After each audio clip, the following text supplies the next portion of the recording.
Tim pemadam kebakaran dari Resort Kuta Blang membersihkan menasah Kampung Gurugo untuk dapat digunakan salat berjamaah di bulan suci Ramadan tahun 2023 ini.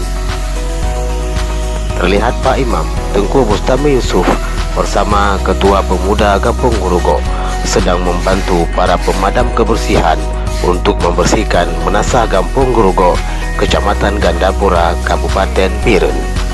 Terima kasih atas segala bantuannya kepada semua pihak, baik secara moral maupun material.